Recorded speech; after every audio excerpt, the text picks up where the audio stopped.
नमस्कार दोस्तों, मेरा नाम है मयंक पांडे और मैं आपका स्वागत करता हूं आपके अपने लर्नेबल चैनल पर।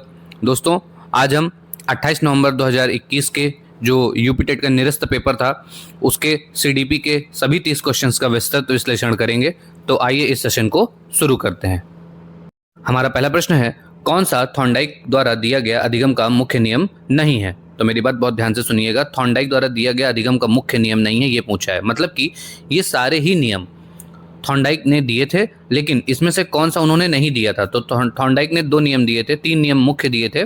ठीक है, मुख्य 3 नियम उनके कौन कौन से थे कि जब आप तत्पर रहोगे, ठीक है, तभी आप अभ्यास करोगे, ठीक, और जब आप अभ्यास करोगे तभी उस अभ्यास का आप पे प्रभाव होगा। ठीक है, तो प्रभाव का नियम, तत्परता का नियम और अभ्यास का नियम, ये थॉर्नडाइक के 3 मुख्य नियम थे। इसके अलावा उन्होंने जो 5 गौड़ नियम दिए थे उसमें से एक है आपका अभिवृत्ति का नियम, लेकिन उन्होंने पूछा कौन सा नहीं है, तो करेक्ट आंसर होगा ऑप्शन नंबर डी। ठीक है, अभिवृत्ति का नियम नहीं है। नेक्स्ट, हमारा अगला प्रश्न है, कोहलर तथा कोफका के अनुसार सीखना होता है। तो अगर हम इमिटेशन ऑप्शन को देखें तो इमिटेशन किसका है, क्या आपको पता है? ये अल्बर्ट बांडूरा का है। ठीक है, इसलिए ये नहीं होगा। ठीक, और क्योंकि ये अल्बर्ट बांडूरा की सोशल लर्निंग थ्योरी से जुड़ा हुआ है। ट्रायल एफर्ट किससे जुड़ा है? तो ये भी नहीं होगा। ये किससे जुड़ा है? ये जुड़ा है थॉर्नडाइक महोदय से। इनसाइट, इसको भी रख लेते हैं, कोहलर और कोफका दोनों से जुड़ा हुआ है। एक्सरसाइज, अभ्यास द्वारा, ये भी गलत होगा। क्यों? क्योंकि ये भी थॉर्नडाइक से जुड़ा हुआ है। तो कोहलर और कोफका के अनुसार सीखना होता है सूझ के द्वारा। Option number C is correct. ठीक है, आप सब जानते हैं कोहलर, कोफका और वर्दहइमर गेस्टाल्टवाद के जनक हैं। ठीक है, और गेस्टाल्टवाद कहता है कि हम चीज़ों को संपूर्ण देखते हैं, किसी भी चीज़ को हम पूरी तरह देखते हैं। ठीक है, ना कि बार बार प्रयास से हमको कुछ आता है, हमको अचानक से एक सूझ के द्वारा हमको किसी भी चीज़ का ज्ञान होता है। ठीक है, तो इसलिए correct answer is option number C. Next, हमारा अगला क्वेश्चन है कि सामाजिक निर्माणवाद के जनक कौन थे? Who was the father of social constructivism? ठीक है, तो कौन थे इसके जनक सामाजिक निर्माणवाद के? वो थे वाइगॉत्स्की। ठीक है, कौन थे? वाइगॉत्स्की। वाइगॉत्स्की का मंत्र आप याद रखिएगा, SCL। ठीक है, सोशल, कल्चरल और लैंग्वेज। ठीक है, समाज और संस्कृत जहां आए वहां वाइगॉत्स्की हैं। फिर से मैं इस बात को रिपीट करता हूं, समाज और संस्कृति आपको जहां भी मिले वहां पे आपको वाइगॉत्स्की महोदय मिलेंगे। ये हो गया आपका करेक्ट आंसर। ठीक है, नेक्स्ट, खैर इसके अलावा अगर हम बात करें, ठीक है, तो ये नोवाक कौन थे? क्या आप जानते हैं नोवाक के बारे में? ठीक है, इन्होंने कॉन्सेप्ट मैपिंग की अवधारणा दी थी। ठीक है, अवधारणा मानचित्रण जिसको बोलते हैं। ठीक है, तो कॉन्सेप्ट मैपिंग की बात इन्होंने की थी। प्याजे कौन थे? प्याजे के बारे में याद रखिएगा, प्याजे आपके रेडिकल या कॉग्निटिव कंस्ट्रक्टिविज्म की बात करते हैं, मतलब संज्ञानात्मक निर्माणवाद की बात करते हैं। ठीक है, ये उसके जनक हैं। ठीक है, ग्लासर फ्लेट कौन है? तो ग्लासर फ्लेट भी रेडिकल कंस्ट्रक्टिविज्म के प्रचारक हैं। ठीक है, इसलिए ये तीनों ही गलत हैं। करेक्ट आंसर है option number B, Vygotsky. Next question है, which of the following is not characteristic of development? मतलब निम्न में कौन सा विकास की विशेषता नहीं है? हमें इनमें से कोई एक बताना है जो विकास की विशेषता नहीं है। ठीक है, तो टू बी क्यूमुलेटिव मतलब संचयी होना, क्या ये विकास की विशेषता है? तो देखिए, ये विकास की विशेषता है। क्यों विकास संचयी होता है? क्योंकि पुरानी लर्निंग नई लर्निंग में जुड़ जाती है। ठीक है, तो इसलिए विकास क्या होता है? संचयी होता है। टू बी डायरेक्शनल, विकास दिशात्मक होता है। जी हाँ, ये बिल्कुल होता है। विकास की दिशा होती है, जैसे सेफ्लोकॉर्डल है ना, प्रॉक्सिमोडिस्टल, ये सब दिशाएं ही हैं। ठीक है, ठीक है, सेफ्लोकॉर्डल में क्या होता है? सर से पैर की ओर विकास होता है, तो ये भी एक विकास दिशात्मक होता है। ये बात सही है। टू बी स्पेसिफिक, जी हाँ, विकास स्पेसिफिक होता है। ठीक है, क्यों स्पेसिफिक है? ध्यान से सुनिएगा, विकास हमेशा सामान्य से विशेष की ओर बढ़ता है। ठीक है, सामान्य से विशेष की ओर, जनरल टू स्पेसिफिक जाता है, इसलिए विकास क्या है? स्पेसिफिक होता है। ठीक है, तो ये तीनों पॉइंट आपके नहीं है। कौन सा नहीं है वही हमारा करेक्ट होगा। तो option number D, to be controlled and independent. ठीक है, विकास to be uncontrolled and independent, अनियंत्रित एवं स्वतंत्र होना, ये नहीं है। ठीक है, option number D is correct. ठीक है, ये विकास की विशेषता नहीं है, ये पॉइंट याद रखिएगा। ठीक है, ये क्यों नहीं होता है? क्योंकि विकास एक सिस्टमैटिक गाड़ी की तरह होता है, इसका अपनी एक दिशा होती है इसका। ठीक है, जिसे हम वॉर्म से टॉम कहते हैं, है ना, गर्भ से कब्र तक चलता है ये, इसलिए, और ये स्वतंत्र नहीं होता है। ये पॉइंट सारे याद रखिएगा। ठीक है, एक दूसरे से आपस में जुड़े होते हैं, पहली अवस्था से दूसरी अवस्था, दूसरी अवस्था से तीसरी अवस्था, यहाँ तक कि बाकी सभी अवस्थाओं से हमारी वृद्धावस्था, ये सब जुड़े होते हैं। तो सारी अवस्थाएं एक दूसरे से स्वतंत्र नहीं होती हैं। नेक्स्ट, अब पूछा है हेरिडेटरी जीनियस पुस्तक के लेखक हैं कौन है? इस पुस्तक के लेखक, तो इसके लेखक हैं गाल्टन। ठीक है, फैक्चुअल क्वेश्चन है, लेकिन याद रखिएगा इन सब में गाल्टन ऐसे इंसान थे जिन्होंने कहा था कि अगर जीनियस बनना है ना, जीनियस बनना आपके घर की खेती है। कहाँ की खेती है? घर की खेती है, मतलब हेरिडिटी है, ठीक है, यानी बुद्धि परिवार के गुणों से आती है। ये हुकअप लाइन आप याद रखिएगा, ठीक है, आपको हमेशा याद रहेगा, फ्रांसिस गाल्टन ने कहा था, ठीक है। ये हरलॉक, वुडवर्थ और रॉस ये सभी महान मनोवैज्ञानिक हैं जिन्होंने बाल विकास और वातावरण पर काम किया है, लेकिन इसे प्रसिद्ध पुस्तक के लेखक केवल फ्रांसिस गाल्टन है। ये पॉइंट याद रखिएगा। नेक्स्ट अगला प्रश्न है, संज्ञानात्मक संप्राप्ति का न्यूनतम स्तर है, ठीक है, मतलब lowest level of cognitive achievement. अब जिनको सीरीज से ब्लूम की टैक्सोनॉमी याद है वो इसको तुरंत कर लेंगे, ठीक है। तो इसका सही उत्तर है नॉलेज, मतलब कि ज्ञान। ये मैं आपको बता देता हूँ, करेक्ट आंसर है ऑप्शन नंबर बी, ठीक। अब कॉन्सेप्ट जब आप पढ़ेंगे तो पहले आता है आपका ज्ञान, फिर आता है आपका बोध, ठीक है, ज्ञान मतलब नॉलेज, बोध मतलब कॉम्प्रिहेंशन, फिर आता है आपका अनुप्रयोग, ठीक है, इसको मैं ऐसे लिख देता हूं, मतलब एप्लीकेशन, फिर आता है आपका विश्लेषण मतलब एनालिसिस, और इसके बाद आता है आपका संश्लेषण, ठीक है, एस सिंथेसिस, और 6th नंबर पे आता है आपका मूल्यांकन, ठीक है, सॉरी एम, ठीक है। तो GBAVSM ये हिंदी में होगा, इंग्लिश में आप अपना मैनेज कर लीजिएगा जैसे भी आपको याद हो इनके फर्स्ट टर्म यूज करके, ठीक है। नेक्स्ट बार इस चार्ट को भी देख लीजिए, स्क्रीनशॉट रख लीजिए, वैसे आपके पास होगा तो बहुत अच्छी बात है। ये भी देखा जाए तो फैक्चुअल क्वेश्चन है, सूक्ष्म शिक्षण का अंतिम सोपान क्या है, ठीक है, इनमें से अंतिम सोपान कौन सा है? तो ये बात आपको पता होगी कि जो आपका सोच माइक्रो टीचिंग होता है उसका चक्र गोल गोल घूमता है ना, ऐसे पूरा गोल गोल गोल गोल एक के बाद एक चलता रहता है, ठीक है। तो बताइए इसमें से क्या होगा, वीडियो को पॉज करिए और सोचिए, अगर आपको पता है तो बहुत अच्छी बात है, नहीं तो करेक्ट आंसर है ऑप्शन नंबर सी, रीफीडबैक, पुनः प्रतिपुष्टि। ये इसका 6वां चरण होता है, अंतिम सोपान होता है, ठीक है। भारतीय निर्देशित जो सूक्ष्म शिक्षण है, ठीक है, उसमें वो कुल 36 मिनट का होता है, ठीक है, और 6 स्टेप होते हैं इसमें। पहला होता है पाठ योजना, मतलब जिसे हम कहते हैं लेसन प्लानिंग, फिर होता है शिक्षण जिसे हम कहते हैं टीचिंग, फिर होता है प्रतिपुष्टि मतलब फीडबैक, फिर उसके बाद आता है पुनः योजना, ठीक है, मतलब रीप्लान, आरपी मैं इसको लिख देता हूं, फिर इसके बाद आता है आपका पुनः शिक्षण मतलब रीटीच, ठीक है, आरटी, और उसके बाद आता है रीफीडबैक मतलब पुनः प्रतिपुष्टि, ठीक है, आरएफ, ठीक है, पीटीएफ सब में आर लग गया और पीटीएफ फिर हो गया। इस तरह से इसको शॉर्ट में याद रखिएगा अगर आपको स्टेप भूलते हो। करेक्ट आंसर है ऑप्शन नंबर सी, ठीक है। नेक्स्ट गिलफोर्ड के अनुसार अपसारी चिंतन में आवश्यक है, बताइए गिलफोर्ड के अनुसार अपसारी चिंतन में क्या आवश्यक है, ठीक है। आपको पता है तो आप जानते होंगे अपसारी चिंतन का मतलब, डाइवर्जेंट थिंकिंग का मतलब होता है आउट ऑफ द बॉक्स सोचना, ठीक है, आउट ऑफ द बॉक्स सोचना, ठीक है। इसमें दिमाग से विचारों की गंगा एकदम बढ़िया मस्त बहनी चाहिए, आप बहुत अलग अलग तरीके से सोच पा रहे हो, ठीक है। और गिलफोर्ड महोदय ने एक चीज़ और की थी, इन्होंने ट्राई डायमेंशनल मॉडल दिया था बुद्धि का, ये पॉइंट भी याद रखिएगा। तो बताइए इसमें से कौन सा सही है? इसमें से सही है आपका correct answer option number B, fluency of ideas, ठीक है। वैसे मैंने बता ही दिया था आउट ऑफ द बॉक्स सोचना है, फ्लुएंसी होनी चाहिए, तो आपको समझ जाना था, ठीक है। नेक्स्ट हमारा 9th प्रश्न है, ठीक है, मस्तिष्क उद्वेलन विधि के प्रतिपादक कौन है? मस्तिष्क उद्वेलन विधि को इंग्लिश में कहते हैं ब्रेनस्टॉर्मिंग मेथड, ठीक है। तो इसके प्रतिपादक कौन थे? तो इसके प्रतिपादक थे आपके ऑसबॉर्न। कौन थे? ऑसबॉर्न। करेक्ट आंसर है ऑप्शन नंबर बी, ठीक है। अब बहुत ध्यान से समझिएगा, ऑसबॉर्न को याद रखने के लिए ये याद रखिए, दिमाग में विचारों का तूफान लाना है तो ऑसबॉर्न को आपको याद रखना है, ठीक है। तूफान, ठीक है, क्या तूफान से आप याद रखेंगे क्या? तूफान को अगर बॉर्न करना है तो आप याद रखेंगे ऑसबॉर्न, ठीक है। आई होप ये सारे पॉइंट आपको क्लियर हो गए होंगे अच्छे से, ठीक है। तूफान का मतलब ऑसबॉर्न, ये याद रखिएगा, ठीक है। ब्रेनस्टॉर्मिंग, इसके अलावा ये जॉन डीवी किससे संबंधित हैं? तो जॉन डीवी आपके प्रोजेक्ट विधि से संबंधित हैं, ठीक है। प्रोजेक्ट मेथड की विचारधारा और प्रयोजनावाद इन्होंने दिया था, ठीक है। हरलॉक कौन है? हरलॉक जो है विकासात्मक मनोविज्ञान से जुड़े हुए हैं, ठीक है। ऑसबेल कौन थे? ऑसबेल या ऑसबेल, इनको अलग अलग दोनों नामों से मतलब स्पेलिंग सेम होता है, कोई इसको ऑसबेल बोलता है, कोई ऑसबेल बोलता है, ठीक है। तो इन्होंने क्या बता, इन्होंने अर्थपूर्ण शाब्दिक अधिगम की बात की थी, ठीक है। कौन सा सिद्धांत दिया था इन्होंने? अर्थपूर्ण शाब्दिक अधिगम, जगह कम है तो मैं शॉर्ट में लिखे दे रहा हूं, ठीक है। अर्थपूर्ण शाब्दिक अधिगम की बात ऑसबेल ने की थी, ठीक। अब आपको ये भी पॉइंट सारे क्लियर हो गए हैं, ठीक है। नेक्स्ट हमारा अगला प्रश्न है, प्रासंगिक अंतर्बोध परीक्षण से कौन संबंधित है? मतलब कि who is associated with thematic perception test, ठीक है। बहुत आसान है, अगर आपने मल्टीपल टाइम इनके बारे में सुना होगा। पहले मैं आपको बता देता हूं मोरेनो के बारे में। तो देखिए मोरेनो इनमें से नहीं है। क्यों नहीं है ये? क्योंकि ये सोशियोमेट्री के प्रतिपादक थे, ठीक है।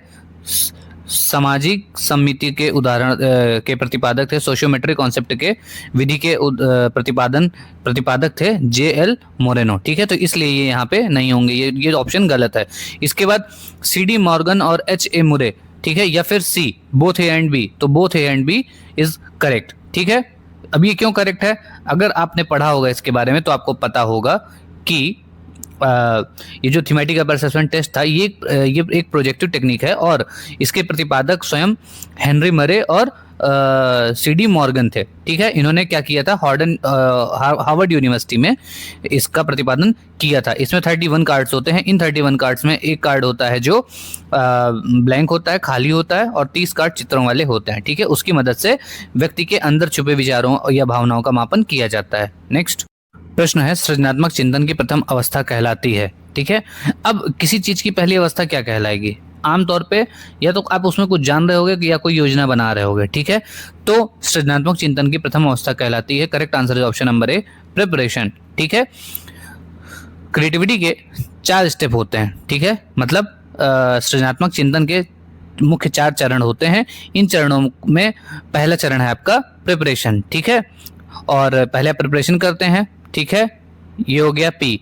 फिर आप क्या करते हैं, आप फिर दिमाग में इंक्यूबेशन होने देते हैं, इंक्यूबेशन को आई से शो करेंगे। उसके बाद अचानक इल्यूमिनेशन होता है, मतलब इस आई का मतलब, सेकंड आई का मतलब है बत्ती का जलना, दिमाग में बत्ती जलेगी, मिनटॉस खाओ दिमाग की बत्ती जलाओ, ठीक है। तो ये आई हो गया इल्यूमिनेशन, और लास्ट में होता है वेरिफिकेशन, PIIV, ऐसे आप याद कर सकते हो। सृजनात्मक चिंतन के 4 चरण हैं ये, PIIV प्रिपरेशन, उसके बाद क्या होता है इंक्यूबेशन, उसके बाद होता है इल्यूमिनेशन, और उसके बाद होता है वेरिफिकेशन, ठीक है। नेक्स्ट, हमारा नेक्स्ट क्वेश्चन है, उद्दीपक अनुक्रिया सिद्धांत का प्रतिपादन किया था, किसने किया था? तो फटाक से बताइए। Correct answer is option number A, E.L. Thorndike, ठीक है। अभी थॉर्नडाइक महोदय का क्या मानना था? इनका मानना था कि जब इन्होंने SR थ्योरी दी, ठीक है, स्टिमुलस रिस्पांस थ्योरी इन्होंने दी थी, तो इन्होंने कहा कि सीखने की प्रक्रिया में उद्दीपक और अनुक्रिया, ठीक है, उद्दीपक और अनुक्रिया दोनों के बीच SR बंध बन जाता है, ठीक है। स्टिमुलस कौन होता है? जो किसी प्रतिक्रिया के लिए प्रेरित करे, ठीक है, और अनुक्रिया होती है जो हम रिएक्शन करते हैं, ठीक है। आई होप ये पॉइंट क्लियर होगा। गेस्टाल्ट नहीं है, गेस्टाल्ट क्यों नहीं है? क्योंकि ये सूच के सिद्धांत से संबंधित था, ठीक है, ये तो है ही नहीं है, ठीक है। नेक्स्ट, हमारा अगला प्रश्न है, विच फैक्टर्स अफेक्ट लर्निंग, कौन से कारक अधिगम को प्रभावित करते हैं? बताइए, अधिगम को प्रभावित करने वाले कारण कौन कौन से हैं, ठीक है। पर्सनल फैक्टर, क्या ये अधिगम को प्रभावित करते हैं? जी हाँ, आपके जो पर्सनल फैक्टर होते हैं, जो व्यक्तिगत कारक होते हैं, वो सीखने को बहुत ज़्यादा प्रभावित करते हैं। इसके बाद वातावरण संबंधी कारक, जी हाँ, ये भी सीखने को बहुत ज़्यादा प्रभावित करते हैं। फिर थर्ड है सोशल फैक्टर, जी हाँ, सामाजिक फैक्टर भी सीखने की प्रक्रिया को बहुत ज़्यादा प्रभावित करते हैं, ठीक है। तो ऑल ऑफ द एबव, तो करेक्ट आंसर होगा option number D, all of the above, ठीक है। ये सारी चीज़ें एक दूसरे से रिलेटेड हैं, क्योंकि अधिगम कोई एक तरफा चीज नहीं है, ठीक है। ये व्यक्ति को अपनी मानसिक शारीरिक स्थिति, उसके आसपास के वातावरण और सामाजिक कारकों से सीधा तौर पे प्रभावित करती है, ठीक है। इसलिए होगा correct answer option number D. Next, हमारा प्रश्न है, बहुबुद्धि का सिद्धांत किसने दिया था? कॉन्सेप्ट ऑफ मल्टीपल इंटेलिजेंस किसने दिया था? तो ये सिद्धांत दिया था आपके गार्डनर महोदय ने। किसने दिया था? गार्डनर महोदय ने, हार्वर्ड गार्डनर ने बहुबुद्धि मतलब मल्टीपल इंटेलिजेंस का सिद्धांत दिया था। उनका कहना था कि बुद्धि कोई एक तत्व मतलब सिंगल आइडेंटिटी नहीं है, ठीक है। बुद्धि जो है सिंगल एंटिटी नहीं है, ऐसा गार्डनर का कहना था, ठीक है। बाकी और कहा कि ये अलग अलग प्रकार के होती है, जैसे भाषाई बुद्धि, तार्किक बुद्धि, संगीतात्मक बुद्धि एटसेट्रा, ठीक है। इसलिए इसको सिंगल एंटिटी मानना गलत होगा, ठीक है। अगर आगे बात करें तो प्याजे कौन थे? आपको पता है कि इन्होंने संज्ञानात्मक विकास मतलब कॉग्निटिव सिद्धांत के बारे में बात की। ब्रूनर भी संज्ञानात्मक विकास की डिस्कवरी से संबंधित है, ठीक है, मतलब कि संज्ञानात्मक विकास और डिस्कवरी लर्निंग से संबंधित है। वाइगॉत्स्की, अभी मैंने बताया था ऊपर जब क्वेश्चन कर रहे थे कि सोशियो कल्चर की जब भी बात होगी वहां पे वाइगॉत्स्की अछूते नहीं रहेंगे, ठीक है, आपको याद रखना है। 15वां क्वेश्चन है, स्पीयरमैन ने दिया था, तो स्पीयरमैन ने क्या दिया था? 2 फैक्टर थ्योरी ऑफ इंटेलिजेंस। किसने दिया था? ये दिया था आपके स्पीयरमैन साहब ने, ठीक है। किसने दिया था? स्पीयरमैन साहब ने, ये बात याद रखिएगा। चार्ल्स स्पीयरमैन ने बुद्धि का द्विकारक सिद्धांत दिया था। उन्होंने बताया था कि बुद्धि 2 तत्वों से मिलकर बनी है, एक होता है जी फैक्टर और एक होता है एस फैक्टर, ठीक है। इसमें बहुत डिटेल से हमें जाने की जरूरत नहीं है, ठीक। इसके बाद बात करें ग्रुप फैक्टर थ्योरी, ये किसने दी थी? तो ये दी थी आपके थर्स्टन महोदय ने। किसने दी थी? थर्स्टन महोदय ने। मैं टी से इसको रिप्रेजेंट कर रहा हूं, ठीक है। ग्रुप फैक्टर थ्योरी आपकी दी थी थर्स्टन महोदय ने। मल्टी फैक्टर थ्योरी किसने दी थी? तो ये थॉर्नडाइक ने दी थी। किसने दी थी? थॉर्नडाइक ने। तो मैं यहाँ पे THORN लिखे दे रहा हूँ, ठीक है, थॉर्नडाइक ने दी थी। प्रोसेस ओरिएंटेड थ्योरी, ये सूचना प्रक्रमण से जुड़ी हुई है, ठीक है, ना कि ये किसी पर्टिकुलर उसने नहीं दी है। नेक्स्ट, हमारा अगला प्रश्न है प्रोजेक्ट विधि संबंधित है, किससे संबंधित है? किलपैट्रिक महोदय से संबंधित है। Correct answer is option number A. बचपन में स्कूल प्रोजेक्ट बनाते बनाते जब बच्चा बोर हो जाता है तो किलपैट्रिक ने बताया कि तुम क्या करो, इसको खत्म करो और प्रोजेक्ट विधि से काम करना शुरू करो, ठीक है। इसके अलावा बात करें इसमें होता क्या है, तो आप सब जानते हैं कि इसके जन्मदाता कौन थे? किलपैट्रिक हैं, यहाँ पे नाम साफ साफ लिखा है। ये विधि प्रैग्मेटिज्म मतलब प्रयोजनवाद पर आधारित है, जहाँ बच्चे अपने अनुभवों से करके सीखते हैं, लर्निंग बाय डूइंग, ठीक है। लर्निंग बाय डूइंग का कॉन्सेप्ट है L बाई डूइंग, ठीक है, L बाई D, ठीक है। इसके अलावा अगर हम बात करें रूसो कौन थे? तो ये नेचुरलिज्म के नेता थे, ये उसी को प्रमोट करते थे, प्रकृतिवाद को, ठीक है। कहते थे प्रकृति में खेल सिखाओ बच्चों को, ज़्यादा अच्छे से सीखेंगे। मॉन्टेसरी क्या कहते थे? इन्होंने खेल आधारित शिक्षा की बात की थी, ठीक है। मॉन्टेसरी विधि इन्हीं के ऊपर बेस्ड है। फ्रॉबेल कौन थे? तो इन्होंने किंडरगार्टन की बात की थी। किसकी बात की थी? किंडरगार्टन की, ठीक है। नेक्स्ट, हमारा अगला प्रश्न है पाठ्य योजना में छात्र के पूर्व अधिगम से संबंधित है क्या? छात्र के पूर्व अधिगम से संबंधित है। अब ध्यान से समझिएगा, ठीक है। ये स्टेटमेंट ऑफ एम क्या होता है? लक्ष्य कथन। ये प्रस्तावना प्रश्न पूछने के बाद टीचर काम करता है, ठीक है। जब प्रस्तावना का प्रश्न पूछा जाता है तो उसके बाद टीचर द्वारा ये बोला जाता है। मूल्यांकन का प्रश्न, ये तो पाठ के खत्म होने के बाद का काम है, तो ना तो ये हुआ ना तो ये हुआ। इंट्रोडक्टरी क्वेश्चन, ठीक है। अब ये इंट्रोडक्टरी क्वेश्चन क्या होता है, इसको मैं आपको एक्सप्लेन करता हूँ, इसको थोड़ा होल्ड में रखते हैं। ऑब्जेक्टिव राइटिंग क्या होता है? ये टीचर स्वयं के लिए करता है, ना कि बच्चे के लिए है ये, ठीक है। तो अब ध्यान से समझिएगा कौन सा है कौन सा नहीं है। तो correct answer is option number B, ठीक है, इंट्रोडक्टरी क्वेश्चन। ये हो गया आपका सही आंसर। अब ये सही क्यों है ये समझिए। किसी भी नए पाठ की शुरुआत प्रस्तावना से होती है, आप ये बात बहुत अच्छे से जानते हैं। प्रस्तावना प्रश्न बच्चों के पूर्व ज्ञान पर आधारित होते हैं, ठीक है। ये बात पता है ना आपको कि प्रस्तावना में आप जो भी प्रश्न पूछेंगे वो बच्चे के प्रीवियस नॉलेज पे बेस्ड पूछेंगे, ठीक है, ताकि उसको नए ज्ञान से जोड़ने में मदद मिल सके, ठीक है। इसीलिए क्लास में जब नया टॉपिक शुरू होता है तो टीचर ऐसे सवाल पूछते हैं जो बच्चे की मेमोरी कार्ड में पहले से होते हैं, ठीक है, मतलब उनसे रिलेटेड चीज़ें बच्चे के मेमोरी कार्ड में पहले से होती हैं, ठीक है। नेक्स्ट, अगला प्रश्न है गलत वाक्य को चुने। ध्यान से सुनिएगा, गलत वाक्य को चुनना है ना, आपको सही कर देना है, ठीक है ना। तो गलत वाक्य कौन सा है? छात्र सबसे अच्छा स्वाभाविक वातावरण में सीखते हैं, ये बात बहुत सही है, ठीक है। बहुत सारे आपके साइकोलॉजिस्ट इसके हिमायती रहे हैं, है ना। Learning by doing, play way, natural method, ये सब बहुत सारी चीज़ें रही हैं। छात्र सबसे अच्छा करके सीखते हैं, ये पॉइंट भी बहुत सही है, ठीक है, तो ये तो गलत नहीं है। छात्र सबसे अच्छा खेल खेल में सीखते हैं, ये पॉइंट भी सही है, खेल खेल में सीखते हैं, ये तीनों ही पॉइंट अपने आप में सही हैं। तो छात्र सबसे अच्छा नियंत्रित वातावरण में सीखते हैं। अब नियंत्रित वातावरण यहाँ शब्द लग गया, ठीक है। तो आपके सारे ऑप्शन मतलब A B C आपके सही हैं, लेकिन यहाँ पे बोले गलत चुनना है, तो correct answer is option number D, छात्र सबसे अच्छा नियंत्रित वातावरण में सीखते हैं, ठीक है। ध्यान से समझिएगा, कंट्रोल्ड जो वातावरण होता है, ठीक है, बच्चों की क्रिएटिविटी और सोच दोनों की क्षमता को रोक देता है, इसलिए ये बेहतर नहीं होता है, ठीक है। Correct answer is option number D. Next, आपका अगला प्रश्न है संविधान के किस संशोधन से शिक्षा के अधिकार पर बल दिया गया है? बताइए, संविधान के किस संशोधन से शिक्षा के अधिकार पर बल दिया गया है? तो करेक्ट आंसर है ऑप्शन नंबर 86, ठीक है, ऑप्शन नंबर बी 86, 86वां संविधान संशोधन, ठीक है। अब संविधान का 86वां संशोधन है जो, ठीक है, उसमें 6 से 14 वर्ष तक के बच्चों के लिए मुफ्त और अनिवार्य शिक्षा की बात की गई है। राइट टू एजुकेशन आपको याद होगा, मौलिक अधिकार है, ठीक है, इसी के तहत बनाया गया है, ठीक है, और इसे आर्टिकल 21A के तहत जोड़ा भी गया है, ठीक है। गलत ऑप्शन आपके कौन कौन से हैं? 52 किससे रिलेटेड है, 68 किससे रिलेटेड है और 22 किससे रिलेटेड है, ठीक है। तो ये संविधान संशोधन किसी और मुद्दों से संबंधित है, जैसे एंटी डिफेक्शन लॉ वगैरह से, ठीक है। प्राइमरी एजुकेशन से इनका कोई मतलब नहीं है। नेक्स्ट, शिक्षण के कार्य में सम्मिलित है, बताइए शिक्षण के कार्य में क्या सम्मिलित है? मूल्यांकन कार्य, उपचारात्मक कार्य, निदानात्मक कार्य या उपर्युक्त सभी, ठीक है। तो correct answer is option number D, all of these. मूल्यांकन भी होता है, ठीक है। देखिए इवैल्यूएशन फंक्शन क्या होता है, ठीक है, ये जांचना कि सीखा गया उद्देश्य पूरा हुआ है या नहीं। उपचारात्मक कार्य क्या होता है? उपचार में आप क्या करते हैं? रेमेडियल जिसको बोलते हैं, ठीक है, उन समस्याओं को दूर करने के लिए अलग अलग तरीके से पढ़ना, ठीक है। और डायग्नोस क्या होता है? समस्याओं बच्चे कहाँ पे अटक रहे हैं वो पता करना। तो इसलिए correct answer is option number D, सबसे बेहतर यही है। नेक्स्ट, हमारा अगला प्रश्न है शिक्षण सबसे कम कब प्रभावशाली होगा? Teaching will be least effective when, तो जब शिक्षक का एक अधिकार होगा, विद्यार्थी निष्क्रिय होंगे, केवल लिखने पर बल होगा, या उपर्युक्त सभी। तो correct answer is option number D, उपर्युक्त सभी। क्यों? शिक्षक एक अधिकार, आज की जो एजुकेशन है वो चाइल्ड सेंटर्ड है और डेमोक्रेटिक है, ठीक है, इसलिए ऑटोक्रेटिक नहीं हो सकती। हमारी शिक्षा जो व्यवस्था है जो डेमोक्रेटिक है। पढ़ाई तभी अच्छी होती है जब बच्चे एक्टिव लर्नर होंगे, तो पैसिव लर्नर बन के तो सीख चुके, ठीक है, इसलिए ये भी गलत हो गया, ये भी गलत हो गया, मतलब गलत ही, ये खराबियां हैं, लेकिन यहाँ पे एक बेस्ट वन को हमें बताना है, ठीक है।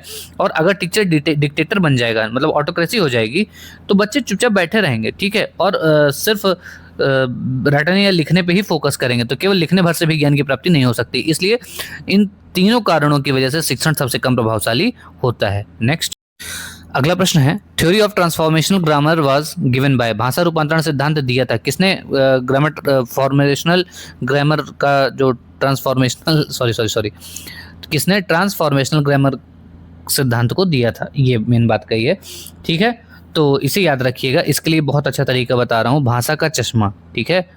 जब भी आपके सामने ट्रांसफॉर्मेशनल ग्रामर शब्द आए कि ये किसने दिया था, तो भाषा का चश्मा, ठीक है। अब ये चश्मा बी, यहाँ पे बी से भाषा और सी से चश्मा, ठीक है, बी और सी, बी सी, ठीक है। चोमस्की ने दिया था, किसने दिया था? चोमस्की ने दिया था। भाषा का चश्मा लगाकर बच्चा पैदा होता है, उसके दिमाग में पहले से यूनिवर्सल ग्रामर की चिप सेट होती है, ऐसा मानना था चोमस्की महोदय का, ठीक है। मैं फिर से इस बात को बहुत अच्छे से बताता हूँ, जो मैंने कहा कि उसके दिमाग में चिप सेट होती है, तो इसका मतलब है कि नोम चोमस्की का एलएडी मतलब लैंग्वेज एक्विजिशन डिवाइस, ठीक है, या और यूनिवर्सल ट्रांसफॉर्मेशनल ग्रामर का कॉन्सेप्ट दिया था, ठीक है, इन्होंने ही दिया था आपके चोमस्की साहब ने। तो इनका मानना था कि बच्चों में भाषा सीखने की जन्मजात क्षमता होती है, ठीक है। नेक्स्ट, हमारा नेक्स्ट क्वेश्चन है कि शारीरिक गठन के संदर्भ में कौन सा सही नहीं है? Which is not corrected with reference to physical structure of the body, ठीक है। तो अगर जहाँ पे आपको जाने पहचाने नाम मिले कि आपने फिजिकल मतलब बॉडी फिजिक्स से रिलेटेड पढ़ा है सीडीपी में, तो उनको छांट लीजिए। आपने कहीं पढ़ा था मेसोमॉर्फिक, ठीक है, आपने पढ़ा था कहीं एक्टोमॉर्फिक, और आपने पढ़ा था कहीं एंडोमॉर्फिक, ठीक है, ये नाम आपने पढ़े थे। आपने ये कहीं नहीं पढ़ा एंटोगोनिस्टिक, तो जो आपने नहीं पढ़ा उसको दिमाग लगाने की जरूरत नहीं है, वही आपका सही है। एक तो ये मेथड हो गया, ठीक है, कि आपने जो पढ़ा है वो वर्ड्स आप फोकस करें, ठीक। Correct answer is option number B, ठीक है, एंटागोनिस्टिक। अब इसके बारे में जान लेते हैं कि है क्या, ठीक है, बहुत अच्छे से समझिएगा मेरी बात को। शेल्डन का नाम आपने सुना होगा, है ना, शेल्डन महोदय का नाम आपने सुना होगा। इन्होंने बताया था 3 तरह की फिजिकल बॉडी के बारे में, स्ट्रक्चर टाइप के बारे में, ठीक है। इन्होंने कहा था एंडोमॉर्फिक, ठीक है, इन्होंने कहा था एक्टोमॉर्फिक और कहा था मेसोमॉर्फिक, ठीक है। एंडोमॉर्फिक आपके गोल मटोल लोग होते हैं, ठीक है, मोटे गोल मटोल होते हैं, आराम पसंद लोग होते हैं। एक्टोमॉर्फिक आपके होते हैं दुबले पतले और लंबे और शर्मीले। मेसोमॉर्फिक होते हैं आपके मस्कुलर, एथलेटिक और स्ट्रांग लोग, ठीक है। तो ये तीनों बातें शेल्डन ने कही थी। शेल्डन ने बी के बारे में कोई बात नहीं कही थी, ठीक है। एंटागोनिस्टिक जो होते हैं ये नेचर मतलब किसी मसल से रिलेटेड या फिर किसी के बिहेवियर से रिलेटेड है ये, ठीक है, विद्रोही स्वभाव से संबंधित होता है, थोड़ा सा ये विरोधी, ठीक है। तो आपने सी के बारे में नाम अभी तक नहीं सुना था और यही आपका करेक्ट है। नेक्स्ट, निम्नवत में अभिप्रेरणा के घटकों की पहचान करें, बताइए। निम्नवत में अभिप्रेरणा के घटकों की पहचान करें। अब जिसने मोटिवेशन के बारे में पढ़ा होगा वो बता देगा अभिप्रेरणा के कौन कौन से घटक हैं, बताइए। मोटिवेशन का फॉर्मूला साफ साफ है, पहले आपको नींद आएगी, ठीक है, नीड मतलब ज़रूरत है, फिर उसके बाद अंदर कोई ड्राइव होगी मतलब कोई चालक दौड़ेगा, और फिर बाद में इंसेंटिव मतलब आपको कोई लक्ष्य मिलेगा। तो उपर्युक्त सभी इसका करेक्ट आंसर होगा, ठीक है। बात आप आई होप ये आप समझ गए होंगे, ठीक है। ए बी सी तीनों ही इंपॉर्टेंट है, ठीक है, और क्योंकि ये तीनों घटक हैं इंपॉर्टेंट, इस वजह से all of the above correct है, ठीक है। नेक्स्ट, आपका नेक्स्ट क्वेश्चन है, मनोविश्लेषणात्मक सिद्धांत के प्रतिपादक कौन थे? Psycho analytic theory was propounded bye, बताइए। साइको एनालिटिक थ्योरी किसकी थी? सिगमंड फ्राइड की थी, अल्पोर्ट की थी, गिलफोर्ड की थी, बोथ ए एंड बी, किसकी थी? बताइए फटाक से बताइए। तो ये थी सिगमंड फ्राइड की, किसकी थी? सिगमंड फ्राइड की, ठीक है। मन में कोई राज छिपा है, ठीक है, इड ईगो और सुपर ईगो, ठीक है, इन सब के बारे में किसने बात की थी? सिगमंड फ्राइड ने बात की थी, ठीक है। और साइको एनालिसिस भी इन्हीं की थ्योरी है ना, ठीक है। अब बात को समझिएगा, सिगमंड फ्राइड ने मन के 3 लेवल बताए हैं। एक बताया था चेतन, दूसरा बताया था अर्धचेतन और तीसरा बताया था अचेतन, ठीक है, अचेतन, चेतन, अर्धचेतन, अचेतन, ठीक। इन्होंने ही पर्सनालिटी के बारे में इड, ईगो और सुपर ईगो की बात की थी, ठीक है। इसके बाद अल्पोर्ट ने क्या किया था? क्या आप में से किसी को पता है कि अल्पोर्ट का नाम किससे रिलेटेड है? इन्होंने पर्सनालिटी के ट्रेट की बात की थी, ठीक है। शीलगुण सिद्धांत इन्होंने दिए थे, अगर आपको पता हो, ठीक है। गिलफर्ड ने क्या किया था? ये इंटेलिजेंस का 3D मॉडल इन्होंने दिया था, ठीक है, उसके लिए जाने जाते हैं। नेक्स्ट, हमारा नेक्स्ट क्वेश्चन है, बहुत प्यारा क्वेश्चन है कि निम्न में कौन स्किनर द्वारा प्रतिपादित अधिगम के सिद्धांत से संबंधित नहीं है? ध्यान से प्रश्न को देखिएगा, स्किनर द्वारा प्रतिपादित सिद्धांत से संबंधित नहीं है। Programmed instruction materials, personalised instructions, learning through errors, behaviour modification technique, ठीक है। अब यहाँ पे कहीं पे आपको एरर वर्ड दिखा था, इसको फिर से देखिए, लर्निंग थ्रू एरर्स, यही नहीं संबंधित है। क्यों? क्योंकि किससे संबंधित है? ये आपके थॉर्नडाइक महोदय से संबंधित है। आपको उनका कॉन्सेप्ट शायद याद होगा, ट्रायल एंड एरर थ्योरी, प्रयास और त्रुटि का सिद्धांत E.L. थॉर्नडाइक ने दिया था, ठीक है। इसलिए ये आपका करेक्ट आंसर है ऑप्शन नंबर सी, यही नहीं जुड़ा हुआ है, ठीक है। बाकी सारी चीज़ें जो है स्किनर से जुड़ी हुई हैं, ठीक है। प्रोग्राम्ड इंस्ट्रक्शन, पर्सनलाइज्ड इंस्ट्रक्शन और बिहेवियर मॉडिफिकेशन, ये तीनों स्किनर के ऑपरेंट कंडीशनिंग पर आधारित हैं, ठीक है। अगर आपको स्किनर के कॉन्सेप्ट के बारे में नहीं पता है तो मेरी DSSB PRT की सीरीज़ पड़ी है, वहाँ पे आप जाइए, आपको सारे सिद्धांत बहुत अच्छे से वहाँ पे पढ़ने को मिल जाएंगे और कभी भी नहीं भूलेंगे। नेक्स्ट, हमारा अगला प्रश्न है, विभिन्न योग्यताओं एवं रुचियों वाले विद्यार्थियों को, ठीक है, विद्यार्थियों हेतु कौन सा मूल्यांकन अधिक उपयोगी होगा? बताइए, कौन सा मूल्यांकन अधिक उपयोगी होगा? ये बात आपको बतानी है, ठीक है। अलग अलग आवश्यकताओं वाले जो बच्चे हैं, ठीक है, उनकी योग्यताओं और रुचियों के लिए कौन सा मूल्यांकन सबसे बढ़िया होगा इनमें से, ठीक है। तो ऐसा मूल्यांकन जो कंटिन्यूअस हो और कॉम्प्रिहेंसिव हो, जिसे हम सतत और व्यापक कहते हैं, वही बेस्ट होगा। करेक्ट आंसर जो ऑप्शन नंबर डी, ठीक है, यही हमारा सही है, ठीक है। हर बच्चा अपने आप में अलग होता है, तो एग्जाम भी ऐसा हो जो लगातार चले और बच्चे के A to G, ठीक है, A to Z जिसे हम बोलते हैं, सब कुछ कवर करे। तो बोले तो CCE, continuous and comprehensive evaluation, ठीक है। क्योंकि क्लास में हर बच्चा अलग अलग है, इंडिविजुअल डिफरेंसेस हैं, ठीक है। और CCE अपने आप में बहुत सतत और व्यापक है, तो बच्चे को लगातार असेसमेंट करने के लिए, जिससे उसका स्कॉलिस्टिक डेवलपमेंट के साथ साथ उसका को स्कॉलिस्टिक जो डेवलपमेंट है उसका भी मूल्यांकन हो सके, उसके लिए CCE बेस्ट है, ठीक है। इंटरनल, एक्सटर्नल और प्रैक्टिकल क्यों नहीं है? क्योंकि ये व्यापक नहीं है, ठीक है। नेक्स्ट, हमारा नेक्स्ट क्वेश्चन है, निम्न में कौन सा अनुदेशात्मक उद्देश्यों से संबंधित ब्लूम के वर्गीकरण के संज्ञानात्मक पक्ष से संबंधित नहीं है, ठीक है। क्वेश्चन को इंग्लिश में पढ़ लीजिए, आपको समझ में आ जाएगा। Which of the following is not related to cognitive domain of Bloom's taxonomy, ठीक है। बस इतना आपको याद रखना है, तो आपको अपने आप कर लोगे। वैसे इंस्ट्रक्शनल ऑब्जेक्टिव से संबंधित नहीं है, बस इतना याद रखना है। तो बताइए, अगर आपको पता है तो ठीक है, वरना मैं आपको बता देता हूँ कि जो आपके ब्लूम साहब थे, उन्होंने लर्निंग के 3 डोमेन बताए थे, ठीक है। HHH, ठीक है, 3H जिसे बोलते हैं हम, 3H उन्होंने बताए थे। एक था हेड, जिसे हम कॉग्निटिव कहते हैं, दिमाग से जुड़ा हुआ है, नॉलेज एनालिसिस कॉम्प्रिहेंशन। दूसरा था हार्ट, ठीक है, दूसरा एस था हार्ट, भावनाओं से जुड़ा हुआ, जिसमें चरित्र निर्माण और वैल्यूज ये सब थी। और तीसरा था हैंड, साइकोमोटर, फिजिकल स्किल से जुड़ा हुआ, ठीक है। तो कौन सा नहीं है बताइए? तो है आपका कैरेक्टर, चरित्र निर्माण आपका उद्देश्य वाले से संबंधित नहीं है, ठीक है। जो आपका कॉम्प्रिहेंशन, नॉलेज और एनालिसिस है, ये मैंने आपको बता ही दिया कि ये आपके कॉग्निटिव डोमेन से संबंधित है। नेक्स्ट क्वेश्चन है, निम्न में से कौन सा शिक्षण का स्तर नहीं है? बताइए। वीडियो को पॉज करिए और सोचिए 2 मिनट, कौन सा इनमें से शिक्षण का स्तर नहीं है? स्मृति स्तर, अभिप्रेरणा स्तर, अवबोध स्तर या फिर प्रत्यावर्ती स्तर? क्या आप में से कोई बता सकता है? पता है तो ठीक है, नहीं तो मैं बता देता हूँ कि किसी भी कॉन्सेप्ट को पढ़ाने के 3 चरण होते हैं, ठीक है, 3 स्तर होते हैं, ठीक है। टीचिंग के 3 स्तर होते हैं। पहला होता है आपका स्मृति स्तर, ठीक है, यहाँ पे लिखा हुआ है। पहला होता है आपका स्मृति स्तर, दूसरा होता है अवबोध स्तर या बोध स्तर, और तीसरा होता है आपका रिफ्लेक्टिव लेवल, मतलब चिंतन स्तर, ठीक है, ये प्रत्यावर्ती स्तर जिसको हम बोल रहे हैं। तो 3 तरह के स्तर होते हैं। मेमोरी लेवल, जिसमें इसको दिया था आपके हर्बर्ट महोदय ने, ठीक है, रटने पर फोकस करने की बात हुई थी।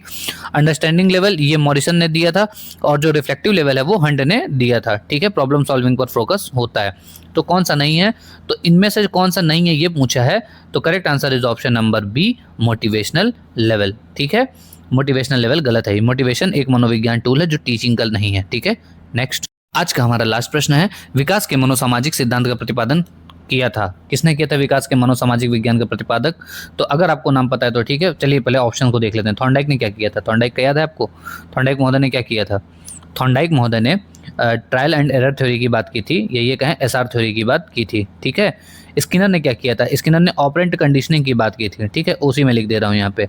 हरलॉक ने क्या किया था, ये इन्होंने विकास की अवस्थाएं दी थी, ठीक है, और उनकी विशेषताओं का वर्गीकरण किया था, ठीक है, डेवलपमेंट स्टेजेस ऑफ डेवलपमेंट की बात की थी, ठीक है। तो इसलिए ये करेक्ट आंसर कौन सा होगा, एरिक्सन साहब होंगे। कौन होगा, एरिक्सन साहब। एरिक्सन साहब ने विकास के मनोसामाजिक सिद्धांत का प्रतिपादन किया था, बहुत इंपॉर्टेंट सिद्धांत है ये, ठीक है। इन्होंने साइको सोशल थ्योरी दी, विकास की थ्योरी दी, जिसमें इन्होंने कहा कि 8 स्टेजेस होती हैं। कितनी होती हैं, 8 स्टेजेस होती हैं, और हर स्टेज की अपनी क्राइसिस होती है, जिसे ट्रस्ट वर्सेस मिसट्रस्ट, ये सब, ठीक है। तो आई होप ये सारे पॉइंट आपको क्लियर होंगे, बहुत बेसिक पॉइंट्स भी थे बहुत सारे इसमें। और and thanks for watching, feel your future with LearnWill, have a bright future in this, and God bless you all.